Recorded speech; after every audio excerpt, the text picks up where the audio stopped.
જય સોમનાથ વિદ્યાર્થી મિત્રો, આપણે લાસ્ટ લેક્ચરની અંદર હેલો આલ્કેન સંયોજનોની બનાવટની ચર્ચા કરતા હતા. ત્યારબાદ હવે આજે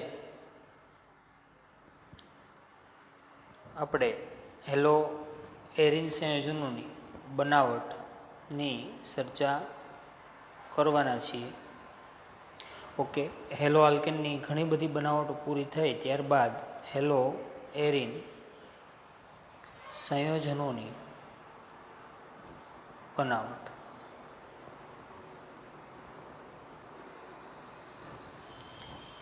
ભણતા પહેલા આપણે હેલો આલ્કેનની છેલ્લે જે બે પ્રક્રિયાઓ જોઈ હતી, ફ્રેન્કલસ્ટેઇન અને શ્વાર્ટ્ઝ, એ પ્રક્રિયાનું જરાક આપણે રિવિઝન કરીએ, બરોબર, એટલે કે પુનરાવર્તન કરીએ. તો સૌથી પહેલાં ફ્રેન્કલસ્ટેઇન પ્રક્રિયામાં શું કરવામાં આવતું હતું? તો કે ભાઈ ક્લોરો આલ્કેન અને બ્રોમો આલ્કેનનું શેમાં રૂપાંતર કરતા હતા? આયોડો આલ્કેનની અંદર રૂપાંતર કરતા હતા. ફ્રેન્કલસ્ટેઇન પ્રક્રિયા કોને કહીશું આપણે? તો કે ભાઈ ક્લોરો આલ્કેન અથવા બ્રોમો આલ્કેન સંયોજનોની શુષ્ક એસિટોનમાં ઓગાળેલ સોડિયમ આયોડાઇડ સાથે પ્રક્રિયા કરીએ તો આપણને શું પ્રાપ્ત થાય? આયોડો આલ્કેન પ્રાપ્ત થાય છે. આ પ્રક્રિયાને કઈ પ્રક્રિયા કહેતા હતા આપણે? ફ્રેન્કલસ્ટેઇન પ્રક્રિયા કહીએ છીએ. ઓકે, ફ્રેન્કલસ્ટેઇન પ્રક્રિયામાં શુષ્ક એસિટોનનું કાર્ય શું છે? તો કે પ્રક્રિયા દરમિયાન ઉત્પન્ન થતા સોડિયમ ક્લોરાઇડ અને સોડિયમ બ્રોમાઇડ છે તેમાં અદ્રાવ્ય રહે, એટલે અવક્ષેપ સ્વરૂપે રહે, એટલે સરળતાથી આપણે દૂર કરી શકીએ છીએ. ત્યારબાદ આપણે શ્વાર્ટ્ઝ પ્રક્રિયાની ચર્ચા કરી. શ્વાર્ટ્ઝ પ્રક્રિયાની અંદર શું હતું? તો કે ભાઈ ક્લોરો આલ્કેન અથવા બ્રોમો આલ્કેનનું શેમાં રૂપાંતર થાય?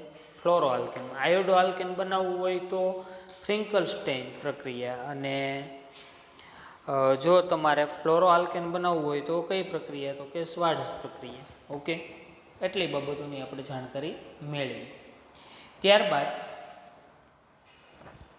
એમાં ખાસ યાદ રાખશું, સંક્રાંતિ ધાતુના ફ્લોરાઇડ લીધા હતા આપણે, બરોબર. ક્લોરો આલ્કેન અથવા બ્રોમો આલ્કેન સંયોજનોની સંક્રાંતિ ધાતુના ફ્લોરાઇડ જેવા કે સિલ્વર ફ્લોરાઇડ અથવા મર્ક્યુરસ ફ્લોરાઇડ અથવા કોબાલ્ટ ફ્લોરાઇડ અથવા એન્ટીમની ફ્લોરાઇડ સાથે ગરમ કરો એટલે તમને શું પ્રાપ્ત થાય છે? ફ્લોરો આલ્કેન પ્રાપ્ત થાય છે. ઓકે, આટલી ચર્ચાઓ કર્યા બાદ હેલો આલ્કેનની બધી જ બનાવટ આપણે પૂરી કરી. જો પહેલી આલ્કોહોલમાંથી હતી, પછી આલ્કેન સંયોજનોમાંથી આપણે બનાવ્યા, ત્યારબાદ આલ્કીન સંયોજનમાંથી, અને લાસ્ટમાં હેલોજન વિનિમય દ્વારા. આ બે પ્રક્રિયા ફ્રેન્કલસ્ટેઇન અને શ્વાર્ટ્ઝ, આ બંને પ્રક્રિયાનો મુખ્ય ઉદ્દેશ્યમાં શું થાય છે? હેલોજનમાં શું થાય છે? વિનિમય થાય છે. અને આજે આપણે ભણવાના છીએ તે હેલો એરિન સંયોજનોની બનાવટ. એના પણ ઘણા બે પ્રકારે બનાવે. એનો પહેલો પ્રકાર છે કે હાઇડ્રોકાર્બન સંયોજનમાંથી હાઇડ્રોકાર્બન સંયોજનો માંથી હેલો એરિન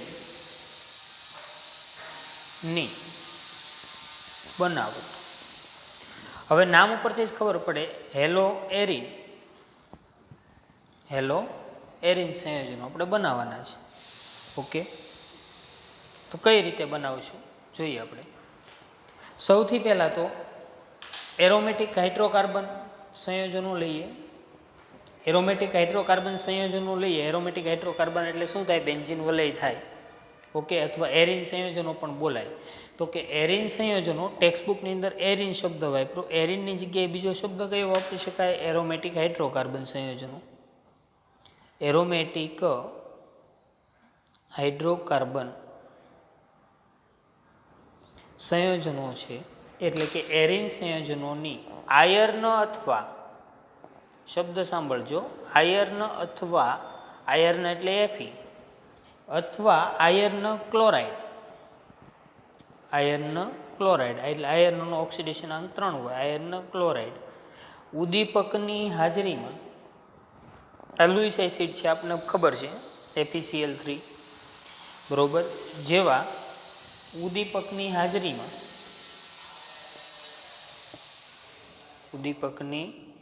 હાજરીમાં અંધારામાં અંધારામાં ડાયક્લોરિન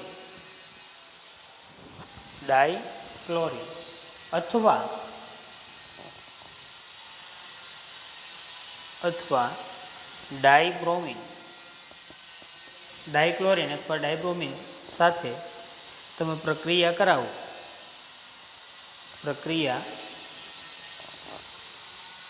કરાવવામાં આવે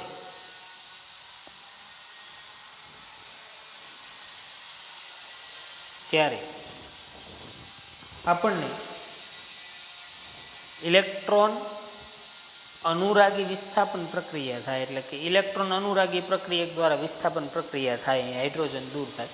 ઇલેક્ટ્રોન અનુરાગી વિસ્થાપન પ્રક્રિયા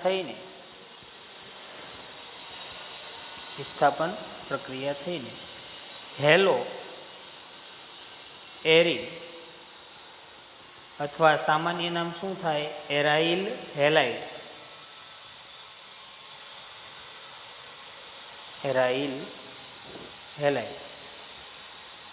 પ્રાપ્ત થાય છે. આ આપણે લખાણ સ્વરૂપે જોઈએ. આની જ વસ્તુ જો આપણે રિએક્શન સ્વરૂપે જોઈએ તો શરત શું મૂકી છે? તો કે એરોમેટિક હાઇડ્રોકાર્બન સંયોજનો છે તેની આયર્ન અથવા આયર્ન ટ્રીક્લોરાઇડ જેવા ઉદ્દીપકની હાજરી ખાસ પરિસ્થિતિ છે અંધારામાં ડાયક્લોરિન અથવા ડાયબ્રોમિન સાથે પ્રક્રિયા કરાવો. ચાલો અહીંયા પ્રક્રિયા કરાવીએ. આપણે બેન્ઝીન લઈએ.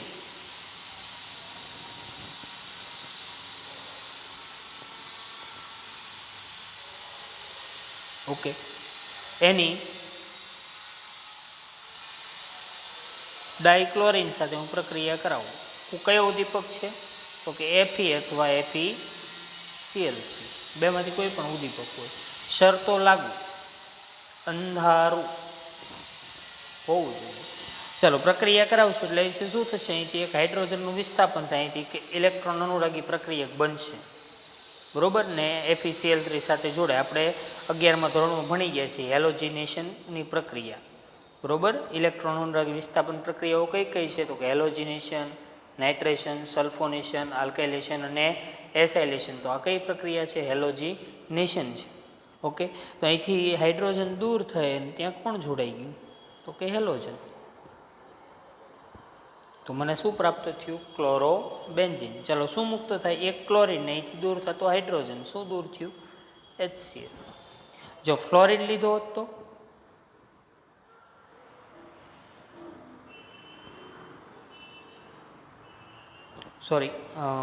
બ્રોમિન લીધું હોત તો Fe અને FeCl3 ની જગ્યાએ શું લેવું પડે? FeBr3. બરોબર? જે આપણે અગાઉ ભણી ચૂક્યા છીએ. ચાલો અહીંથી એક હાઇડ્રોજન દૂર થઈને ત્યાં કોણ જોડાય? બ્રોમિન જોડાશે. એટલે મને શું પ્રાપ્ત થયું? અહીંયા બ્રોમોબેન્ઝીન વત્તા શું મુક્ત થયું? HBr, hydrogen bromide. તો આ કઈ પ્રક્રિયા છે? હાઇડ્રોકાર્બનમાંથી હેલો એરિનની બનાવટ. એરોમેટિક હાઇડ્રોકાર્બન એટલે કે એરિન સંયોજનો છે એની આયર્ન અથવા આયર્ન 3 ક્લોરાઇડ જેવા ઉદ્દીપકની હાજરીમાં અંધારામાં પ્રક્રિયા કરવામાં આવે. કોની સાથે? તો કે ડાયક્લોરિન અથવા ડાયબ્રોમિન સાથે. તો ઇલેક્ટ્રોન અનુરાગી, અહીંથી ઇલેક્ટ્રોન અનુરાગી પ્રક્રિયક બનશે. એ આપણે ભણી ગયા છીએ. અને તે અહીંયા બેન્ઝીન વલય ઉપર શું કરશે? હુમલો કરશે, હાઇડ્રોજન દૂર કરશે અને પોતે ત્યાં જોડાઈ જશે. બરોબર? આ પ્રક્રિયા તમારા પાઠ્યપુસ્તકમાં ઉલ્લેખ નથી કર્યો. તમારા પાઠ્યપુસ્તકમાં આવું કંઈક આપેલું છે એટલે તમને મૂંઝારો થાય.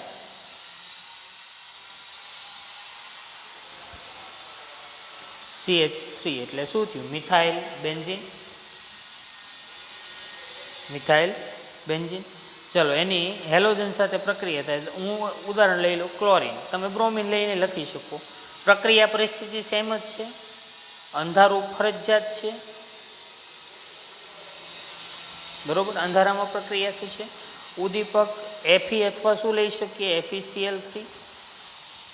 ચલો અહીંયા બેન્ઝીન વલયમાં પહેલું વિસ્થાપન કોના દ્વારા થયું? તો કે મિથાઇલ સમૂહ. મિથાઇલ સમૂહ ઓર્થો અને પેરા નિદર્શક છે, આપણને ખબર છે. એટલે મને નિપજ શું મળશે? ઓર્થો અને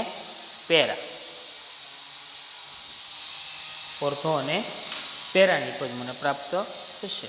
અહીંયા મિથાઇલ તો એમનામ જ છે, અહીંયા ક્લોરિન જોડાશે તો ઓર્થોક્લોરોટોલ્યુઇન. બરોબર, કારણ કે અહીંયા બેન્ઝિન વલયમાં દ્વિતીય વિસ્થાપન થાય છે, પહેલું વિસ્થાપન તો ઓલરેડી હતું જ. બરોબર, શું મળે? ઓર્થોક્લોરોટોલ્યુઇન અને પેરા ક્લોરોટોલ્યુઇન. તો આ હતી હેલો એરિન સંયોજન બનાવટ. જો આ હાઇડ્રોકાર્બન સંયોજન જ કહેવાય. કેમ? કારણ કે કાર્બનના હાઇડ્રોજન જ છે, એરોમેટિક છે. તો તમને આવું કોઈ પણ બીજું ઉદાહરણ આપ્યું, ઇથાઇલ બેન્ઝિન આપ્યું હોય તો એ તમને આવડવું જોઈએ. ઓકે, હેલો એરિન સંયોજનો સરળતાથી બનાવી શકાય. કેમ હેલો એરિન થયા? તો કે એરિન હતા ને એમાં હેલોજન જોડાણું એટલે શું થયું? Hello arene. તો પહેલી બનાવટ પૂરી થઈ. આ પ્રક્રિયામાં મને ઓર્થો અને પેરા નિપજ જે મળે છે ને, બરોબર, એના ઉત્કલન બિંદુ વચ્ચે ઘણો મોટો તફાવત છે, એટલે એનું સહેલાઈથી હું શું કરી શકું? અલગીકરણ. બરોબર, ઓર્થો અને પેરા નિપજો ના ગલન બિંદુ માં વધારે તફાવત હોવાથી સરળતાથી આપણે શું કરી શકીએ છીએ? અલગ કરી શકીએ છીએ. તો આ હતી આપણી કઈ પ્રક્રિયા? હેલો એરિન સંયોજનની બનાવટની પહેલી હાઇડ્રોકાર્બન સંયોજનમાંથી હેલો એરિન બનાવો. હવે તમને પ્રશ્ન થાય, અહીંયા ફ્લોરિન ને આયોડિન શા માટે ન લેવાય? તો હું તમને અહીંયા જરાક કહી દઉં કે જો ફ્લોરિન છે ને એની રાસાયણિક સક્રિયતા વધારે છે. ફ્લોરિન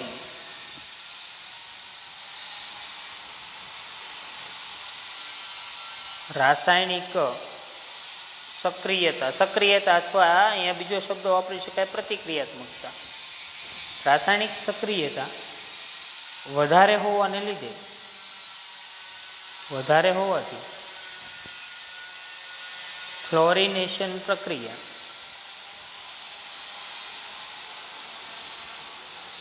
વિસ્ફોટક પ્રક્રિયા છે. તેથી આ પદ્ધતિ દ્વારા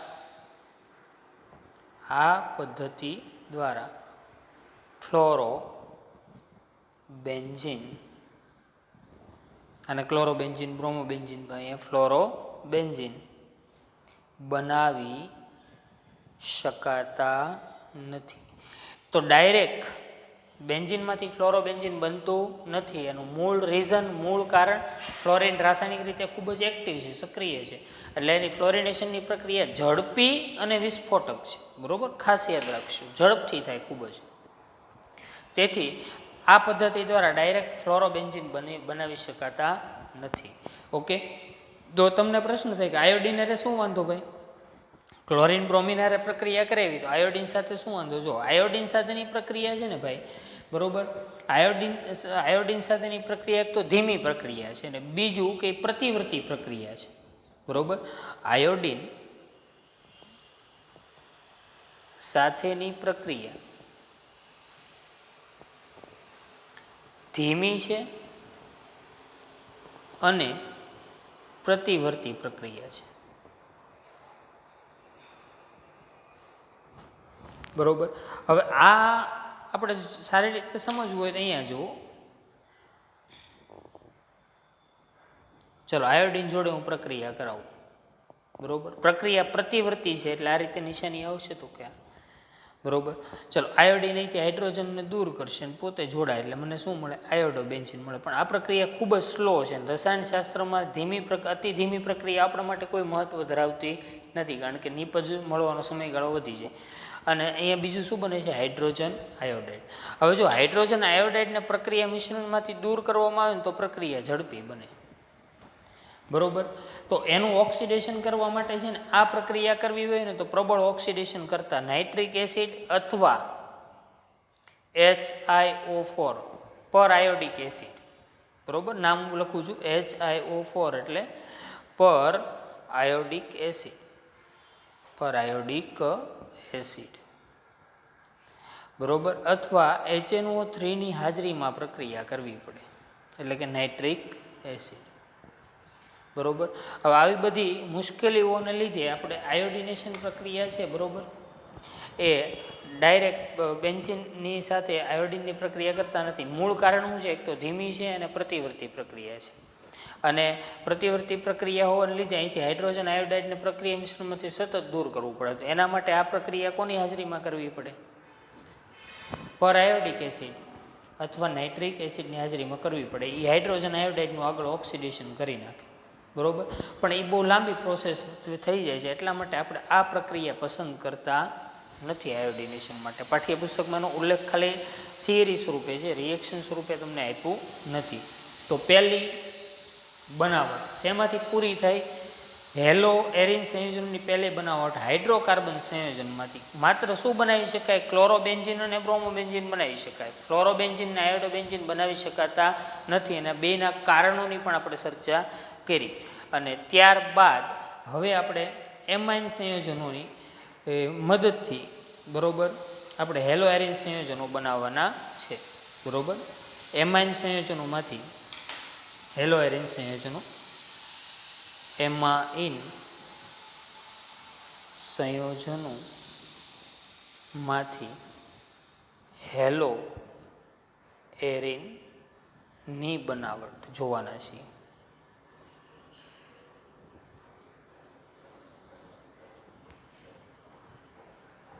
એમાઇન સંયોજનોમાંથી એમાઇનમાં સૌથી પહેલાં એ ભણતા પહેલાં એક બાબત આપણે શીખવી પડે, ડાયઝોટાઇઝેશન પ્રક્રિયા. ડાયઝોટાઇઝેશન પ્રક્રિયા આપણે આગળ આવશે જ તે, પણ ડાયઝોટાઇઝેશન પ્રક્રિયા વિશે માહિતી મેળવી અને પછી આપણે આગળ વધીએ.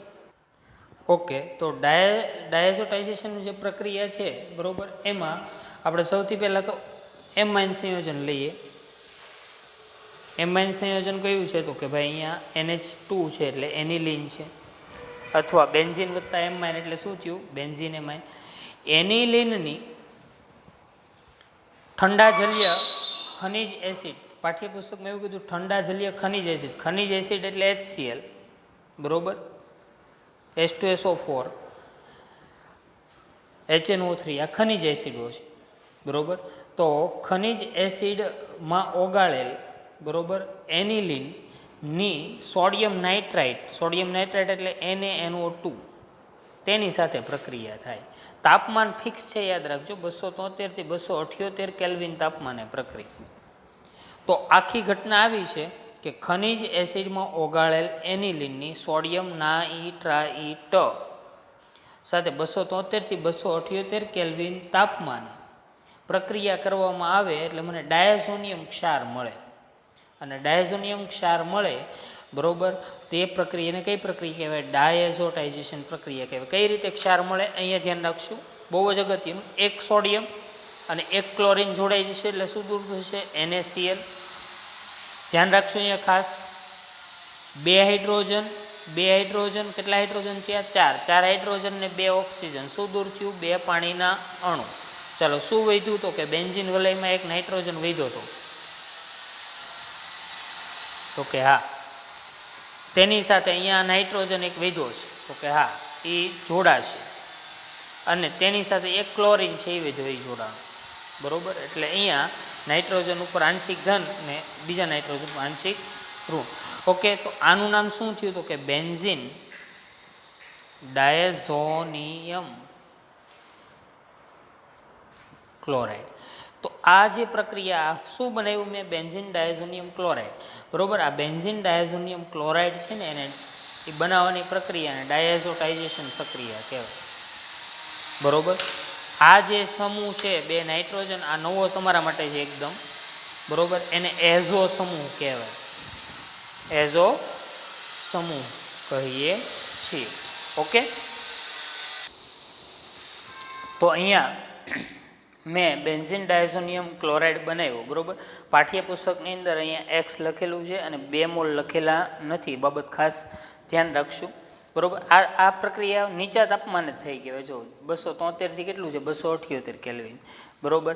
એટલે એ નીચું તાપમાન છે. નીચા તાપમાન એટલે કે 0 થી 4 સેલ્સિયસ તાપમાને. કેમ? કારણ કે ઊંચા તાપમાને બેન્ઝીન ડાયઝોનિયમ ક્લોરાઇડ છે ને એનું વિઘટન થઈ છે.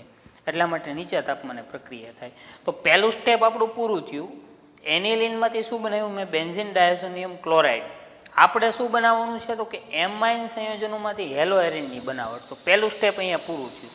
હવે સેકન્ડ સ્ટેપ એટલે કે બીજું સ્ટેપ એ આપણા માટે ખૂબ જ અગત્યનું છે. બરોબર, તેને સેન્ડ મેયર પ્રક્રિયા પણ આપણે કહીએ છીએ. બરોબર, તો સેન્ડ મેયર પ્રક્રિયા એની આપણે ચર્ચા કરીએ. હવે જો ફરીથી હું કહી દઉં છું એકવાર, હજી આખી રિએક્શન છે બીજી વાર હું તમને સમજાવી દઉં અહીંયા. બરોબર, ચલો એનિલિન હતું તો કે હા, એનિલિન એટલે કે એમાઇન સંયોજન, એનું HClમાં દ્રાવણ બનાવી અને તેની સોડિયમ નાઇટ્રેટ સાથે પ્રક્રિયા થાય. તાપમાન કેટલું છે? તો કે 273 થી 278 કેલ્વિન તાપમાન. ચલો શું દૂર થશે? તો કે એક સોડિયમ ને એક ક્લોરિન એટલે શું દૂર થયું? NaCl. બે હાઇડ્રોજન ને બે ઓક્સિજન એટલે શું દૂર થયું? પાણીના કેટલા અણુ દૂર થયા? 2, કારણ કે 4 હાઇડ્રોજન ને 2 ઓક્સિજન. વધ્યું શું? તો કે એક નાઇટ્રોજન ને એક ક્લોરિન એ બેન્ઝીન વલય સાથે જોડાય અને આવી રીતે મને કંઈક પ્રાપ્ત થાય છે. બરોબર, અહીંયા આમ પણ લખી શકો N2Cl-. અહીંયા ક્લોરિન ઉપર વીજભાર આવશે, ઉપર આપણે લખવા મિસ્ટેક થઈ. તો આને શું કહેવાય? અહીંયા નાઇટ્રોજન છે એઝો સમૂહ છે, પણ એમાં નાઇટ્રોજન વચ્ચે બંધ બનેલા હોય એને મેં અહીંયા ઝૂમ કરેલું છે ને અહીંયા ઝૂમ કર્યું નથી. ચલો અહીંયા શું નામ થયું? તો કે બેન્ઝીન ડાયઝોનિયમ ક્લોરાઇડ, અથવા એનું બીજું નામ શું થાય? બેન્ઝીન ડાયઝોનિયમ ક્ષાર. ઓકે, તો બેન્ઝીન ડાયઝોનિયમ ક્લોરાઇડ છે એ પ્રાપ્ત થયો આપણને. ત્યારબાદ આ તાજો બનાવેલો બેન્ઝીન ડાયઝોનિયમ ક્લોરાઇડને હું અહીંયા લઉં એટલે આમ લખી શકાય.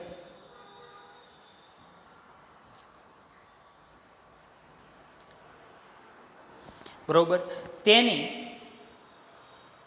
ક્યુપ્રસ ક્લોરાઇડ અથવા ક્યુપ્રસ બ્રોમાઇડ, ચાલો પહેલાં ક્યુપ્રસ ક્લોરાઇડ બરોબર સાથે મિશ્ર કરતા. ક્યુપ્રસ ક્લોરાઇડ એટલે શું થાય? તો કે Cu2Cl2. ક્યુપ્રસ ક્લોરાઇડનું HClમાં દ્રાવણ બનાવેલું હોય, પાઠ્યપુસ્તકમાં ભલે નથી આપ્યું પણ હું તમને કહું ક્યુપ્રસ ક્લોરાઇડનું HClમાં બનાવેલું દ્રાવણ હોય એટલે પ્રક્રિયા કરાવો એટલે આખો એઝો સમૂહનું અહીંથી વિસ્થાપન થાય. એટલે એઝો સમૂહ આખો દૂર થાય અને ત્યાં એક ક્લોરિન જોડાઈ જાય. ત્યાં શું જોડાય છે? એક ક્લોરિન જોડાઈ જાય એટલે મને શું પ્રાપ્ત થઈ જાય? ક્લોરોબેન્ઝીન પ્રાપ્ત થઈ જાય. નાઇટ્રોજન વાયુ સ્વરૂપે અહીંથી છૂટો પડી જાય અને ક્લોરિન છે પાછું અહીંયા પ્રક્રિયા મિશ્રણમાં ઉમેરાઈ જાય. બરોબર, આ ઉપરાંત ચલો અહીંયા ક્યુપ્રસ ક્લોરાઇડની જગ્યાએ ક્યુપ્રસ બ્રોમાઇડ લીધું હોય તો ડાયઝોનિયમ ક્લોરાઇડ, ચલો Cu2Br2. ક્યુપ્રસ બ્રોમાઇડ લ્યો તો હાઇડ્રોજન બ્રોમાઇડમાં દ્રાવણ બનાવવાનું. ક્યુપ્રસ ક્લોરાઇડ લ્યો તો HClમાં દ્રાવણ બનાવવાનું. ચાલો પ્રક્રિયા થશે, આખો એઝો સમૂહ અહીંથી શું થશે? વિસ્થાપન પામશે અને ત્યાં કોણ જોડાઈ જશે? તો કે બ્રોમિન. એટલે શું મળ્યું મને? બ્રોમોબેન્ઝીન. એઝો સમૂહમાંથી નાઇટ્રોજન વાયુ સ્વરૂપે છૂટો પડશે તો કે હા. બરોબર, અને વત્તા હવે જો અહીંયા શું અહીંથી એક ક્લોરિન ને અહીંથી હાઇડ્રોજન સાથે જોડાય અને શું દૂર થશે? HCl પ્રક્રિયા મિશ્રણમાંથી દૂર થાય છે, પણ એને બતાવવાની કોઈ જરૂર નથી. આપણે બે વસ્તુ છે એ દર્શાવવાની છે. ઓકે, એ ટૂંકમાં દ્રાવણમાં જ રહે. આ ક્યુપ્રસ ક્લોરાઇડનું જે દ્રાવણ છે ને હાઇડ્રોજન બ્રોમાઇડમાં બનાવેલું એની અંદર જ રહે. તો આ કઈ પ્રક્રિયા હતી? Send mayor. અને છેલ્લી બનાવટ બરોબર,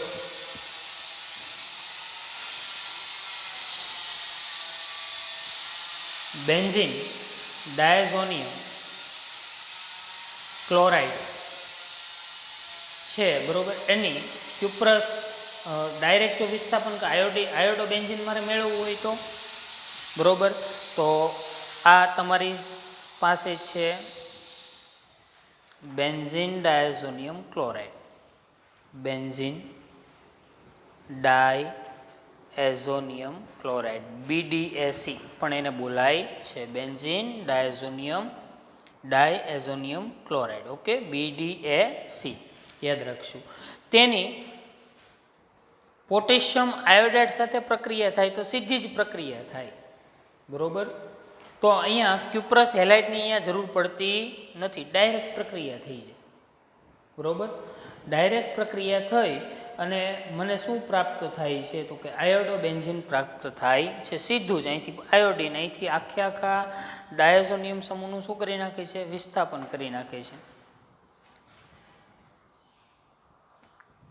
એટલે શું પ્રાપ્ત થયું, આયોડો બેન્ઝીન. પોટેશિયમ ને ક્લોરીન જોડાઈ ગયા, શું દૂર થશે, KCl અને વત્તા કયો વાયુ છૂટો પડશે, નાઇટ્રોજન વાયુ છૂટો પડે છે. આ સેન્ડ મેર પ્રક્રિયા નથી, આયોડો બેન્ઝીન બનાવવાની પ્રક્રિયા સેન્ડ મેર નથી. ગુજકેટમાં પૂછાઈ ગયેલો પ્રશ્ન છે, ધ્યાન રાખજો. ઓકે, તો આજે આપણે શું ભણ્યા તો કે ભાઈ આજે આપણે હેલો એરિન સંયોજનો છે તેની બનાવટની ચર્ચા કરી. ઓકે, અને આવતા ક્લાસની અંદર આપણે હેલો આલ્કેન ને હેલો એરિનના ફિઝિકલ પ્રોપર્ટીઝની ચર્ચા કરશું.